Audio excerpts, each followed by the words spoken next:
eyes on the title race. Does today's result change anything, do you think? Not particularly, no. I think if he asked us before, which he did, Man City, I think it was going to be a comfortable result. You know, when you look at the fixtures there, it was always the Everton one was always going to be tough because of David Moyes and how he sets up his teams. A very good team. But Bournemouth and what they're fighting for this season, potentially Champions League, and the way they play, when they go on the counter-attack, they really go with pace and power. So I'm looking at that game thinking they could cause Man City problems. On the flip side of that, because they do play and the stretch, Man City could actually counter them as well. So that'd be an interesting game. For Arsenal, they've just got to do what they've been doing all season. We mentioned moments in the game. Some would say they got the rub of the green against West Ham.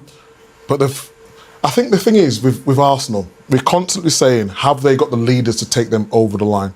And I think they've shown up until this point they have, because they've stayed in.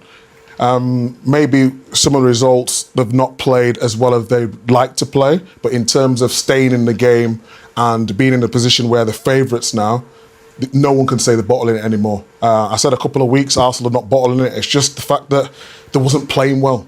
They got a good game against Fulham. It sort of turned their fortunes, and then against West Ham. They played well here as well, didn't they? They were unlucky. They were unlucky here, yeah. I think they were taking a lot from that performance, because since then they've done ever so. No, but I think with that performance, yes, there was bits that you can take from it, but ultimately they lost the game. And you know what it's like as a footballer. Confidence is so key.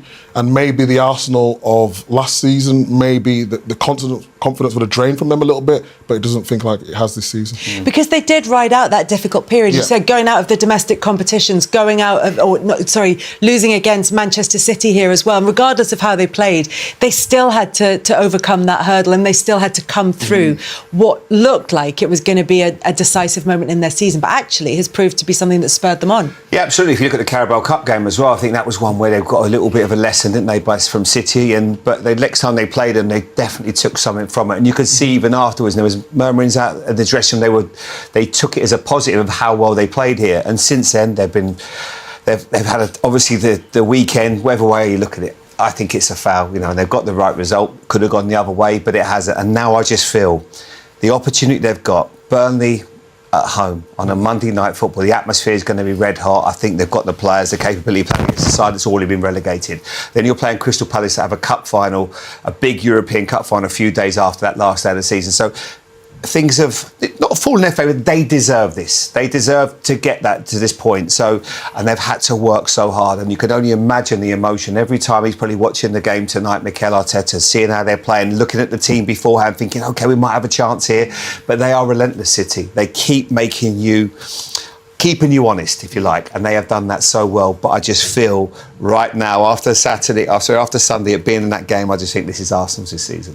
Only a couple of games to go in this title race. Phil Foden mentioned the 2012 season. It feels like we're talking about this a lot more as the season goes on. I think probably because they have that late game against Arsenal late in the season, as the title-winning side of 2012 did against Manchester United, who were their title rivals. And the fact that this one could go down to the final game of the season, could be decided on goal difference. It could come down to all these tiny margins. That's why it feels like there are those same parallels. Yeah, I think it will go down to the last game of the season. I just remember that season where QPR at home, as everyone knows the famous Aguero goal. But everyone talks about nerves and confidence and all that sort of thing. And I just remember being in the dressing room before the game, and I could feel the tension. Normally you have leaders in the dressing room where you look to them, and if they're cool, it makes you feel better. At times in the dressing room, it wasn't like that. There was a nervy feeling. And that's why when we talk about can Man City catch Arsenal? So were you more like Arsenal in that situation? We'd never won it before. We'd never won it before, and we was up against Sir Alex Ferguson, the great Man United team. And before the game, I remember looking to my right and Vincent Kompany, and he's normally just in the zone, but he was fidgeting. He was fidgeting. That's what I'm thinking. Is he nervous? And then the game played out. But before that, I had the whole thing of, am I starting? Because I started more than Zabaleta in the season in terms of right back. I got an injury, and then Zabaleta played, and Mancini was very superstitious and didn't want to change it. And I was thinking, when he's writing the names on the board, he's mad because you're looking when he does it to go down, and I'm thinking wait for the Richards. He used the second names, but he went Zabaleta. So I'm raging before the game. I'm thinking QPR. I want to be playing the biggest game in the history for years, and then I was sulking. I was sulking on the bench, thinking I want to be that. And not even that, the way the game went, in terms of Mancini, when it got to 60, 70 minutes, he would always go to 5 at the back. But that game didn't pan out that way. It was, we scored, QPR scored, then they scored again. So he's going to put attacking players, not defending. So I'm on the bench just sulking. And then I was thinking about me, I thought, it's not about me, it's about the team. Look at the effort for the whole season. Took you a while. I know, it did take me a while. Then Dzeko scored. And then you start to believe then. And you're thinking, who's a top player who can do something for you? And it could only be someone like Sergio Aguero. And that moment still, I get nervous, I get shivers when I'm talking about it because I never believe I would win a Premier League. Winning the FA Cup the season before was enough for me. I come through the academy, I missed out on the Youth Cup, got to the final, lost against Liverpool. But then to win an FA Cup, that was enough for my career. To win a Premier League, it was the best feeling ever. And that's why for Arsenal, the similarities are... Mind games here, isn't it? As he's opening I feel like you should be in the dressing room. This should be like, you'd be in the dressing room pre-match. Are you okay? No, I'm still okay. I've just got over it now. And then Arsenal on one side are going through that. And there'll be things that they've had along the season where it gets you up, it gets you down. But even with the experienced players that we had, there was always nerves. And that's why if it goes down to last game of the season, anything can happen. It's the same in every sport, isn't it? You see even the greats, once pressure comes on them, do strange things. Correct. I remember thinking about, Rory McIlroy wanted the Masters so badly. Yes. And the first time, and he's hit a shot on 13 that was just so uncharacteristic of him. But that's what pressure does. And it's the same with the Premier League. Arsenal want it, the manager wants it, desperation. Yes. And they feel like they climbed the mountain on the Sundays. So anything can still happen. But I'm sticking with it. I just think Arsenal have come this far now. But I love the speech, and I love the mind games, and I hear you, Mike, and you're building it up beautifully to the end of the season. Let's hope it goes to the last day of the season. But the other thing was, in that lovely, beautiful story all I said was, is it like 2012? But the amazing thing was, he started Zabaleta, and do you know what he did in that game? He scored as well. Just to insult everyone. The manager got it right. It's why Mike is celebrating in high vis. The most optimistic man about Manchester City's title challenges, Micah Richards. Is it still on, Micah? Are there twists and turns to come? It's still on. I've been saying twists and It's not even spoken yet. I've been saying it all season. I always think they're twists and turns. And we just you know better than anyone. You saw one of the greatest. 2012, I did think, there's moments in the season, isn't there? And it feels like Arsenal, like, for example, the game against West Ham for Arsenal. Yes, correct. But City's moment against Everton, I was thinking, is that going to be a point gained? Or are they going to look at that game and think... Because I was thinking that's going to... When you play for Man City, historically, going to Everton's always one of the hardest games. Just the atmosphere. But then I looked at all the stats before that game, and Man City have done so well, so I thought they'd get over that game. And then looked at Bournemouth, Man City going to that was going to be their hardest game. And then to draw against Everton and what happened with Arsenal West Ham, you just think that could be the title there. But it's not over. I'm telling you now, there's still twists and turns. Arsenal have got to go to Palace at the end of the season. And I know they've got the European Cup final, I think 3 days later, but those games are never easy. I think the tension's going to be there, and I can't wait. The thing is, there might well be twists and turns, but they might not necessarily go in Manchester City's favour. Although they've both made a lot of changes for this game, Jamie, nothing is straightforward when you factor in all the outside noise and what's at stake. No, absolutely. And you see both sides have obviously made big changes. But I've got no doubt Mikel Arteta will be at home tonight, just looking forward to watching this game. And when he got that team news, he'd have been delighted. Because to me, that team that he's picked has got one eye on the FA Cup final the weekend. Now, of course, he'll never say we can't win it because he knows better than anybody. He's seen the twists and the turns. He knows how football can change very quickly. We saw it the weekend with what can happen in a couple of minutes. But I just feel this is Arsenal's year. You know, they're going to be they've got two, you know, Burnley at home, Crystal Palace away is never easy. But I remember being here a few years ago. I think you were here with us, Micah, and Liverpool were playing. Aston Villa were playing against Manchester City. Aston Villa went 2-0 up, and the pressure that came on Gundogan, Kevin De Bruyne's crosses. So anything is still possible. I wouldn't, you know, you wouldn't put your life savings on it, but I am definitely going quite a lot in on Arsenal at the moment. And you know what?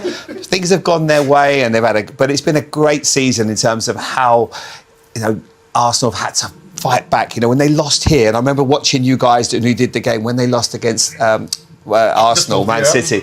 I was like, nah, I don't see how they recover from this, but they have, and they've shown real resilience. Quickly before Declan Rice, the shot was, it's not over. Yeah. It was just a fantastic shot, wasn't it? Yeah. Well, let's see. Let's see. Well, as Manchester City enter the final games of this title race this season, it's worth reminding ourselves of the secret weapon, not so secret weapon they have in Pep Guardiola. 6 Premier League titles with Manchester City, 3 Bundesliga titles with Bayern Munich, 3 La Liga titles with Barcelona. In his 17 full seasons as a head coach in the top flight, he has never gone back-to-back seasons without winning a league title. This might be the season that happens. But is it because... You're telling me there's hope, Kels? And what I'm telling you is it because of this secret weapon that Manchester City will feel that they do, to keep going on with your Dumb and Dumber reference, that they do feel like there is a chance? Yeah, I think when you've got the players that you have and the manager and all his stats, it points in a direction of doing it. And I go back, I keep going back to the Everton game, that's potentially where they lost it. But when you've got him at the helm, you always believe. The thing I've noticed about Pep, over the last probably 3 months, he seems really, really relaxed. Normally, coming May time, is a bit more intense, but even when he's doing, you know, come on hammers and all that sort of thing. You irons, you mean? Well, the irons, hammers, it's the same thing. Do you think, I mean, there's lots of rumours, you think he'll still be here next year? I hope so. Because I think he's just been unbelievable for the Premier League. And his first season, when he finished, was it 4th or 5th in his first season? And then everyone was talking about, can he play that style in the Premier League? He's done the inverted fullbacks, he's done the false 9, he's entertained us, and he's brought great football to the Premier League. So I pray, and not only, look at the battle he used to have with Klopp. You know, them pushing each other, that sort of rivalry was outstanding. And I just feel for Man City, for the fans, everyone connected to the club, would love him to stay. And what's interesting about this is if it were to be Pep Guardiola's last season, then there's a lot of noise and speculation, and it feels as though nobody really knows the answer to this one, maybe excepting Pep Guardiola and some of the City hierarchy. But if it were to be this season that was the last one, there's a handing of the baton to his former assistant, Mikel Arteta. Yeah, and he's also been his nemesis, hasn't he? I mean, he's had to work so hard. If he does get over the line, I'm sure to a certain extent he will thank Pep Guardiola, because he's had to push him and they've had to find different ways to do it. So yeah, it will be fascinating to see. And whatever happens, Pep will be one of the greats in world football. He's changed football to a certain extent, and I don't want to talk about his obituary too early, because he might still be here next year, because he obviously loves the club, he wants to improve, and they've backed him. They brought in Semenyo and Gay, and I'm sure they'll do the same again in the summer. Thierry Henry has sent a strong message to Mikel Arteta ahead of Arsenal's massive Premier League clash against Manchester City, and he didn't hold back. The Arsenal legend warned that talk is cheap unless it's backed up on the pitch, especially with such a defining test coming up this weekend. While the Gunners secured their place in the Champions League semi-finals after goalless draw against Sporting CP at the Emirates, Henry made it clear that the performance simply wasn't good enough. Yes, Arsenal got the job done, thanks to their 1-0 win in Lisbon, but managing just one shot on target at home raised serious concerns. And against a team like Manchester City, Henry believes that level just won't cut it. Now, all eyes turn to the Etihad Stadium, where Arsenal face the league leaders in what could be a title-defining showdown. Arteta's side currently holds a 6-point advantage, but City still have a game in hand, and recently beat Arsenal 2-0 in the Carabao Cup final. The stakes couldn't be higher. "I want to see that fire at the Etihad," Henry said on CBS Sports. "It's easy to talk, but go there, against Manchester City, and show what you're made of." Henry made it clear that while he believes in Arteta and the direction of the team, belief alone isn't enough. "I believe in what I see. I believe in him, in that fire. But when you say things like that, you have to deliver. And I didn't see it tonight." Despite his criticism, Henry acknowledged the significance of reaching the Champions League semi-finals, something that doesn't come around often. We're through, and I'm very happy. A semi-final, it's huge. I never won it, but I did win the league. Now go to Manchester City and win. That's what I want to see. I believe in Mikel, yes, but show it. When asked how Arsenal should approach the game, Henry was blunt. Not like tonight. Not like against Bournemouth, or Brighton away, or what I've seen at times this season. And when questioned whether the performance against Sporting would be enough to beat City, Henry laughed. The Manchester City I've seen recently, they've won 4 in a row, and even Liverpool were in the mix. It could have been more. Still, Henry remains hopeful. In fact, he's been consistent in his belief since the start of the season. I truly believe we can win the league this year. This is our biggest opportunity to prove, as a team, that we are capable. But for him, it all comes down to action, not words. I'm sitting here in the studio, there's nothing I can do. But I've heard fire. Now I want to see that fire at the Etihad. One moment that stood out to Henry was Declan Rice's reaction at full time. Look at his face. Go back and watch it. A lot of players were smiling, but his expression. I don't know. Maybe I need to talk to him to understand what he was thinking. This is a guy who just reached a Champions League semi-final. Henry made it clear, there's no negativity in celebrating the achievement, but expectations must remain high. This is huge, congratulations. It doesn't happen often in our history, so of course I'm happy.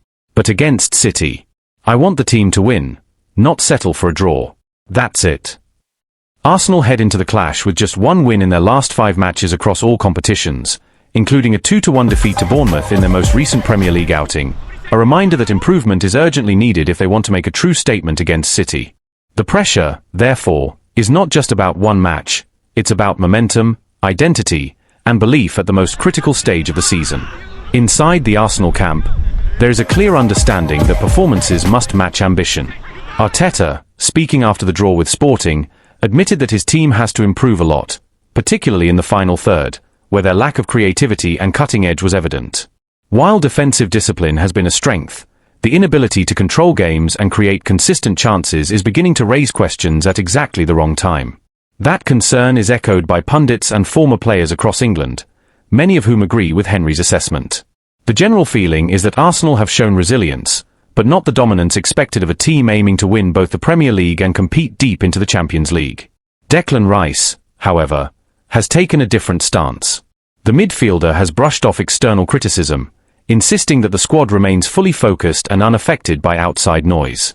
Internally, there is still strong belief that this group has what it takes to deliver in decisive moments. Rice's mentality reflects a dressing room that is trying to stay grounded, even as scrutiny intensifies. The upcoming clash with Manchester City is now being framed as more than just a top-of-the-table encounter. It's a defining test of Arsenal's maturity. City, with their experience and relentless consistency, represent the benchmark. Pep Guardiola's side are known for stepping up in exactly these moments, and their recent run of form only reinforces the scale of the challenge. For Arsenal, the narrative is clear. Promise is no longer enough. After coming close in previous seasons, this is the point where they must prove they can handle pressure, respond to criticism, and deliver when it matters most. Supporters are divided. Some see this as the perfect opportunity to make a statement and silence doubters. Others share Henry's caution, worried that recent performances hint at vulnerabilities that City are more than capable of exploiting. What happens at the Etihad could shape the remainder of Arsenal's season. A strong performance, not just in result, but in attitude and intensity, would reinforce their title credentials and validate Arteta's project. A weak display, on the other hand, would only amplify doubts and hand momentum back to their closest rivals. In many ways, Henry's words have already done their job. They've sharpened the focus, raised the stakes, and set a clear expectation. Now, all that remains is for Arsenal to respond, not with words, but with a performance that proves they truly belong at the top.